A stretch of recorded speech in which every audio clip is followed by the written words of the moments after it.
Hey, Daddy, òní ni Independent Day. Bẹ́ẹ̀ni. Ògo mi padà wálé kí o wá jọba. Ògo padà wá jọba. Ah, Daddy kó jọba. Àwọn gbọ́ ọ̀tọ́ ló wá sọ. Ó ní nígbà tí ènìyàn sùn. Ó ní nígbà míyàn tí àwọn ènìyàn bá sùn. Ọ̀tá rẹ̀ wá. Ọ̀tá wá. Ó fún èpò sínú àlìkámọ̀. Ó sì fún èpò sínú àlìkámọ̀. Jẹ́ ká gbé lọ sí condition Nàìjíríà. Kájẹ́ gbé lọ sí condition Nàìjíríà. Nígbà tí Nàìjíríà gbòmìnira. Nígbà tí Nàìjíríà tó gbòmìnira. Níṣe nínú wa ń dùn. Níṣe nínú wọn dùn. Àwa sùn lọ. A sì sùn lọ. Ọ̀tá wa wá. Ọ̀tá sì wá. Wọ́n wá fún èpò sínú Ó sì àlìkámọ̀. fún èpò sínú àlìkámọ̀. Àwọn ènìyàn búburú. Àwọn ènìyàn búburú. Wá wo Nàìjíríà láyò sí. Wá wo Nàìjíríà. Wo bá ṣe ń sún kẹrẹ fàkẹrẹ ọkọ̀. Bá a ṣe ń sún kẹrẹ fàkẹrẹ.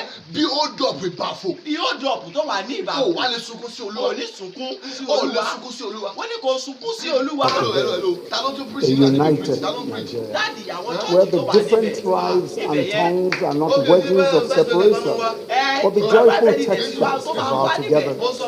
God Almighty has taken away the protection of the enemies of this nation.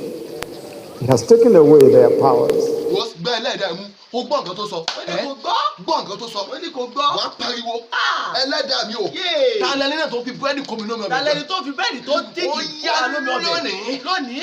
Ta lẹni náà sẹ́. Yéè. Tó fún èpò sínú àlìkámọ̀ Tó rẹ̀. fún èpò sínú Tí ò àlìkámọ̀. jẹ́ kémi sun iye ní Jẹ́ kí Nàìjíríà. ìṣòro ní Nàìjíríà. Lónìí Independent Day. Lónìí ibi Independent Day. Àwọn ó yá fà wọ́n tu.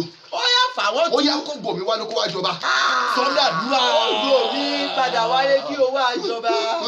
Ògo mi padà wálé. Hello. Yabuki ẹ jáde. Ẹ̀yin ò ní ìdòwò àbí. Dáàdì ẹ fi wọ́n lẹ̀ orí Independent Day wọ́n fẹ́ lọ gbà ògo Wọ́n fẹ́ lọ ẹ gbé. lọ́wọ́ Nàìjíríà. Náà Nàìjíríà. Ó yá let's go together.